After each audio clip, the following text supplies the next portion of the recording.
They wanted to abuse you, distort your vision, distort your way of thinking. They wanted to turn people against you, right? Invade your privacy, laugh at you, joke you, humiliate you, destroy you, ruin you, hurt you, purposely break your heart, purposely try to destroy your confidence, purposely ruin your foundation and your stability, wanted to purposely block and bogart the blessings that God had in store for you, wanted to sit up here and go around and forever be able to have nothing but the absolute worst to say about you, to make themselves feel good about themselves, to make themselves seem better to other folk around that they was trying to impress. You understand what I'm saying? These people couldn't have been impressed by you. Anything to put you down, anything to undermine you and your accomplishments and your achievements, that's what these people wanted to always be able to do. Keep my word, y'all know I'm finna be in my bag today, because at the end of the day, I come with that real and never that fake. Let me tell you something. I know you done heard it before. That saying that's been going around, that's been passing around, that you heard. He who laughs last, laughs the loudest. They came at you with the intent not just to kill you. People wanted to be you. You understand what I'm saying? You have people who wanted to be you. You had people who wanted to trick you about your spot. You had people who tried to swap destinies with you. You had people who wanted the kind of essence, the aura that you possess, that keeps people intrigued with you, that keeps people, even though you leave people behind, you still got people that think about you. You still got people that sit with themselves at the end of the day and comes to grips with their feelings that they were developing for you or had for you that they can't just do away with. You understand what I'm saying? And now you got these people who are around these folk who want them to forget about you. You got people who put their mouth on you in a very harsh way, in a derogatory, demeaning manner. And these are the people who cloak themselves as your family. These are people who cloak themselves as so-called friends, acting like they had your best interests at heart, acting like they wanted the best for you, acting like they wanted you to go out here and be successful, acting like the very position that God blessed you to have is the position that they always wanted you to be in. But then why, when you got in it, people was trying to trick you out your spot, playing in your face while praying behind your back that you lose your spot, praying for your demise, praying for your fall, and then sitting and working with other people to orchestrate that. Let me tell you something, baby. If you ain't got no haters, you ain't popping. I done said it before. I'm gonna say it again. I'm gonna always say it. I'm in my bag. How people gonna try to sit up here and pump fake, knowing that they never wanted the best for you? You know what I'm saying? This is a case of sheer jealousy, of envy. And you got people who never achieve things in their life. And I keep telling you this. It's not saying that these people don't even love you. When you got people who are broken themselves, people who have been broken down by society, broken down by their friend group, broken down by their family, they don't know no other way to be. So they see you out here creating. They see you out here being innovative. They see you out here breaking the mold. You understand what I'm saying? Something that ain't never been done before. See, people didn't get a chance to get to know you. They jumped ahead of your journey and they sat up here and talk mad mess about you. Okay, you got to understand something. These are people who went behind your background, significant others. These are people who went around your other jaded, low vibrational family members, right? And these are people who, like I say, they got to stick to them rivers and them lakes that they used to, that love to talk mess about you. See, they couldn't go around and do this with everybody. They knew everybody wasn't down for that, so they had to stick to them little rivers and them lakes and them small groups that they was used to, that was just as low vibrational as them, who would get behind them and sitting up here and orchestrating your demise, who would get behind them and laughing at you, who would get behind them at the abuse that you went through as a young age, the abuse that you had to endure, the treachery that you had to see, the betrayals that you've had to go through. You understand what I'm saying? How people smiled in your face, how people tried to chump you in front of other groups of people and said over what you did not know, how people tried to go behind your back and say what you did not know, what you wasn't good at, how you didn't look the part enough. Everybody had to do you wrong in order to scapegoat and not take accountability. They had to throw you under the bus. And you see what I'm saying? How at the end of the day, I keep telling you what God has for you will always be for you, because these cousins, these ex-friends, these ex-lovers, and even some of these low vibrational karmic family members of yours who know that it was dead wrong, but because it was done to them, they did it to you. And like I say, they all sitting back now and realizing that nothing that they do will ever be able to trick you about your spot. Nothing that they ever do will ever be able to keep you out that spot for long, or out of the limelight or the spotlight. You had people who, because they were so dark, they were so envious, they hated themselves so bad. You understand what I'm saying? They see how you are. They wanted that. So they talk bad about you. Wanted to be in competition with you. Had to say that it was reversed, like you wanted to be like them. they always had to teach you stuff. They always had to put you up on game by something, joking you about your childhood, and you very well had a very problematic, traumatic, abusive childhood, and they thought that that mess was funny. It goes to show you that the people that you was around didn't have their heads screwed on right and didn't have a mind or a brain of their own. What you went through and how you overcame it was nothing short of a miracle. And it's crazy how because people never thought it would be you, because people, this is the thing, people turn their back on you because by people you was never accepted, by God you was always favored, and you was chosen and picked for this, handpicked for this, because nobody could have went through what you went through and came up out of it and handled it with such style and such grace the way that you did. You understand what I'm saying? You never tried to get in the way of these people who hurt you. They hurt you, you tried to move on and heal yourself and forget about it. See, they wanted to kill you. They wanted to destroy you and then sit back and laugh at it.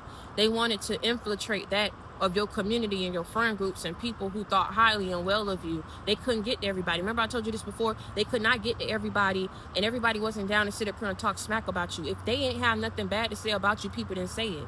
They wasn't going to be coerced or paid to sit up here and say no mess about you, and that's not who you are, and that's not your character. In so many ways, the dirt that people threw on you is what you needed to grow, and in so many ways, as you grew, they became more jealous and envious and hateful and spiteful of you and wanted to enact all chaos in your life because they could not stand how this little small town person, this little wacko or weirdo or whatever they was calling you behind your back, you didn't know how to do this, you didn't know how to dress, you didn't know how to put this together, you ain't never had friends, ain't nobody ever like you, ain't nobody ever chose you, you look like this, he, laughing at you for stupid stuff, any little thing that they can get to make themselves look good. This is what this was. Now I keep telling you, they'll take the smallest thing and blow it out of proportion if it means that it makes you look bad and it makes them look good. But I keep telling you, why a person got to go so hard and compete with you if you ain't nothing? Why they got to sit up here and try to be better than you, better than somebody who they already deemed is less than them? It doesn't make sense. You want to be better than the person that you say was less than you, beneath you, under you. You know what I'm saying? The one that you threw dirt on, the one that you laughed at, but you seemingly wanted to be like just like this person. You wanted to screw who this person screwed. You wanted to step in the very same doors that this person stepped into. You wanted the same recognition and admiration that this person had. You wanted people to perceive you the way that this person was perceived. You wanted people to look at you and judge you the way that this person was judged. It's weird, but sat up here and publicly wanted to shame you, publicly disowned you, publicly act like they wasn't your family, because family don't act like that towards other family that they love. It's some hateful, spiteful, demonic people that you was around, man. And I keep telling you, if God got you away, stay away. I wouldn't go back around these people in a 10-foot pole mile radius if my life depended on it. If they did it and took it this far, do you think they have any good thing or want any good thing for you? So your life is in danger even by being around these people or associating yourself with these people. They already showed you who they are time and time again. They're going to keep trying to find ways to defeat you. But see, this been going on for years now. It's been going on for a while. And for those who you came across that ended up turning on you, right, they're realizing they should have never turned on you. Those who sat around and judged your situation when you was going through something, went around talking about it. You don't know what these people was around other people saying, and then got around you and wanted to play like they was your friend, play like they was your family, play like they loved you and they had your best interests at heart. But I keep telling you, resist the devil and he shall flee. God is about to smite the wicked and embarrass every single last one of your enemies. When I tell you he's about to shame the devil, he's about to shame the devil in such a way where he sat back long enough to let the devil figure that they were sitting up here humiliating you. Let the devil figure that he was sitting up here destroying you. Let the devil figure that he was sitting up here and knocking you and trick you up out your spot. Sat back and let the devil think that he had you where he wanted you to have you. Sat back and let the devil think that there was no second chance for you. But see, when they look back at you, right, you wasn't where they thought they left you at. You understand what I'm saying? You got back up. You kept pushing. You started rebuilding your life. They thought that they was going to have the last laugh. They thought they was going to sit up here and mock your very existence, your characteristic, what you believed in your path and your journey to scorn. Let me tell you something. Not only is God about to smite the wicked, he about to shame the devil. They didn't have to do you like that. You were innocent. They thought they was just going to come in and ruin your life forever. Thought that they was just going to keep taking your blessings and stripping you of your life force. Thought they was just going to keep getting all your goods, all your juices, all your good flowing, all your good sex, all your money, all your friendship, all the, ooh, I know she loyal, I know he loyal, I know he courageous, I know he dependable, I know this, but not being that towards you. They thought it was just gonna keep sucking your energy, sitting up here and sucking and draining you, sitting up here and wanting to be like you, but sitting up here and talking the most crap about you in your community. That's crazy as hell. And see, this is what people are not waking up and realizing. The very same people that hated you, I don't care what size they are, what background they come from, what's their ethnicity, what's their race, what status they have. If they didn't want to be like you, if you was such the bottom of the bottom of the barrel, a crab, you know what I'm saying? If you was a joke, if you was a fluke, if you was fugazi, if you was a goofy, then why people had to go up out their way to orchestrate your demise? Why people had to sit up here and try to be just like you? People didn't see through that. Out here trying to talk like you, dress like you, be demure, talk like you, be gracious, be more humble. People try to be nice like you, thinking that was going to clear them off from all the hell and evil that they've done and committed in the past. Their evil ways, their evil acts and behaviors that they showed other people.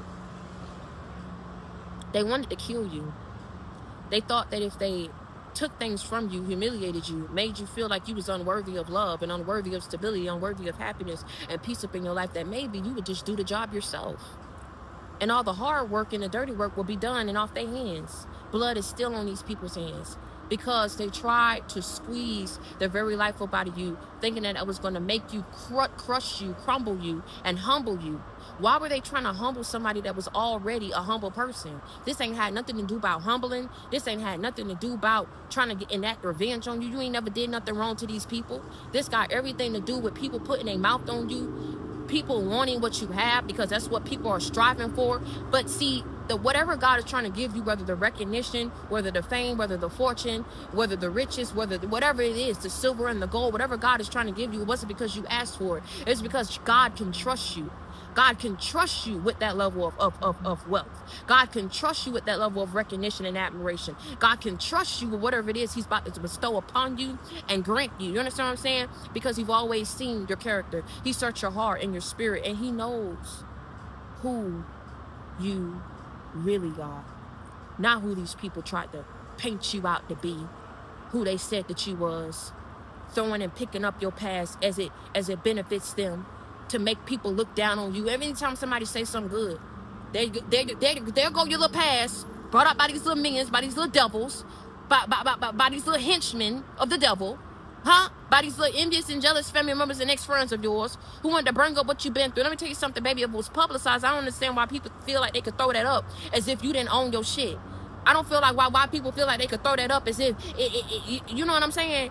Like, what is that? Why are you bringing up something from 10, 15 some years ago to make yourself look good? Because you can't stand to see this person in their shine and their glory and their victory and how God has cleaned them off. You can't stand for this person to be talking about God, to be blessed by God, to be backed by God, to be favored by God.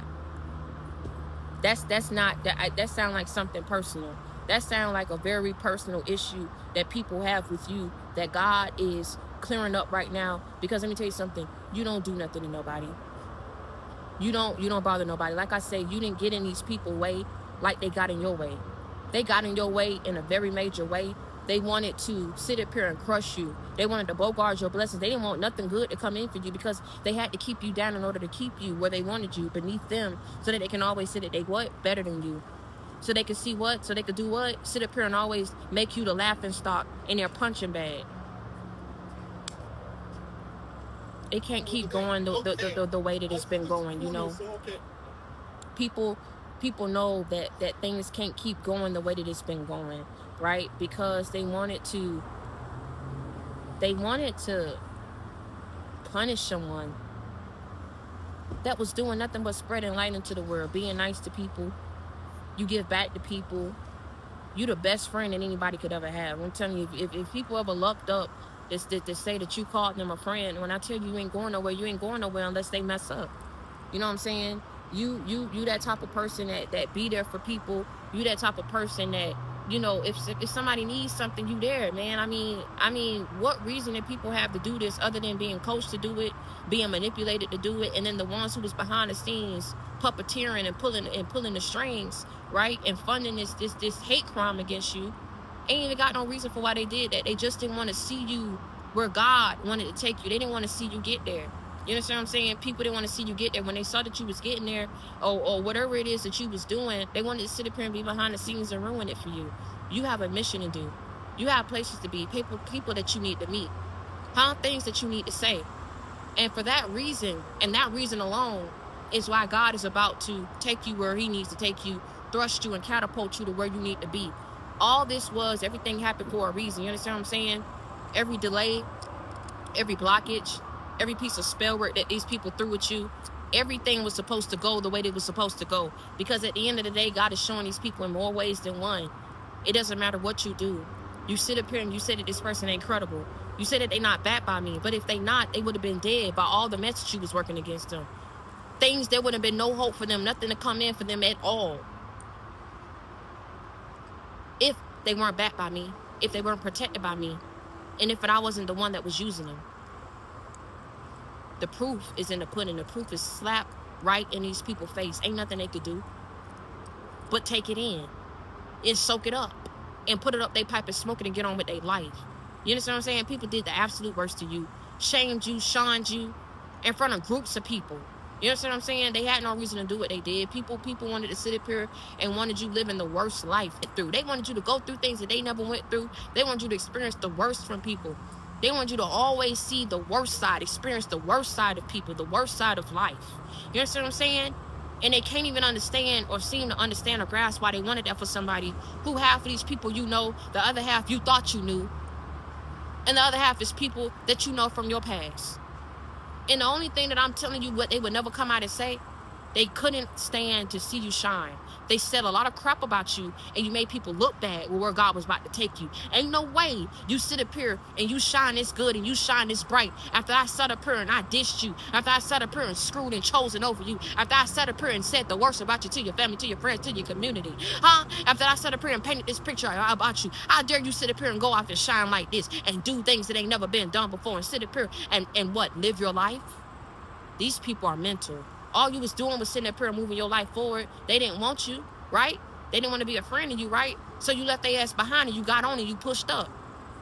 Why are they still focused on you? Why are they still looking at you? Why are they looking back? Why they want to know every waking moment of your life? These people are weird as hell, bro. I'm telling you, they weird. They don't know what they want. They don't know if they want to be yourself, be they self, or be you. They don't know if they want to crush you or love you. They don't know if they want you to be their friend again, or if they want to continue to be your enemy and your foe and your adversary. They're weird, and they're in between spaces. They're in between worlds. But I'm telling you, at the end of the day, whatever confusion these people are battling, God is not the author of confusion, baby. What he promised you, he's a keeper of his promises. Where he said that you would be, he's about to get you there. Do you understand what I'm saying? They wanted to crush you. They wanted to kill you. You went through the absolute worst up in your life, and yet you still standing. Thank God for second chances, because you God's favorite. Thank God for second chances because you're his favorite. Thank God for second chances because he never gave up on you. Thank God for second chances because he told you that you are still worthy, that you are my chosen one, that you are my child. You are the daughter and the son of a king. Do you understand what I'm saying? And mark my words when I tell you, baby, when he shoot, he don't shoot no blanks. These people, not only he's about to smite these people, he's about to shame the hell out of them. The same way how they wanted you to be shamed and wanted you to feel humiliated about yourself, wanted you to feel so low about yourself because they hated theyself. Or people just wanted you low because they figured that was the only way that they could come in and slime way back up into your life. If I can't have a part of your blessing, if I can't have a slice of the pie, if I can't have access to you, you won't get nothing up in your life what's destined for you. So they thought that it was God. They thought that the devil was more powerful than God. They thought that whatever work or magic that they was sitting up here doing or paying for was more greater than God. And now they about to see that you ain't the one, you not the two, and you not the three. And that's why Mary had a little lamb, fleeces white snow. You already know I stay in my bag. I stay in my bag. My girl from Philly. You understand what I'm saying? My sis from Philly. Hey, listen. What you say? I stay in my bag. You understand what I'm saying? At the end of the day, you already know how I'm coming, man. People didn't want the best for you. They sat back. And this is the thing. They couldn't say nothing when you was winning, but had everything and then something to say when you was losing. These are people who are not conscious of themselves. See, these are people who are very insecure people. You got to be a very insecure, weak, frail person, feeble-like, to want to crush somebody because you can't compete with them. You want to kill somebody and have somebody dead because, for whatever the reason, you don't want somebody to love them no more. You don't want somebody to think about them no more. You don't want them to be in your spot. You don't want them to have something that you see them receiving. People wanted you to live the worst life, opposite of what God had promised you, so that they can always be able to say that you're beneath them and that they're better than you. But I keep telling you, why are these people trying to be better than somebody that they shitted on? Why are they trying to be better than somebody that they sat around here and talked the most about? Why are they trying to be better than somebody if they say that you ain't nothing, ain't never been nothing, that you was low, that you was this, you live like this, you came up like this, you acted like this, ain't nobody did this, nobody wanted you, nobody stuck up for you. So why are they in competition with you then? Why they want what God promised you? Why they can't get on with their life and figure out what God has in store for them? These are weird individuals. I'm keep telling you that. Ain't nobody up in somebody's life that bad. That's a nobody. So you must be a somebody if people got to sit up here and put their whole life on the line, their freedom on the line. You understand what I'm saying? Their souls on the line. Their bloodline and their children on the line. Just to sit up here and try to smite, destroy, and enact all kind of bohemian hell up in your life, just to sit back and laugh at it. You weak, and you pathetic, and you a duck. You understand what I'm saying? They a bird, they a duck. They a bird and they a duck. You understand what I'm saying? And they mad because they not chosen. They mad that God chose you, because they never chose you. You ain't have to be favored by people in order to be favored and chosen and picked by God.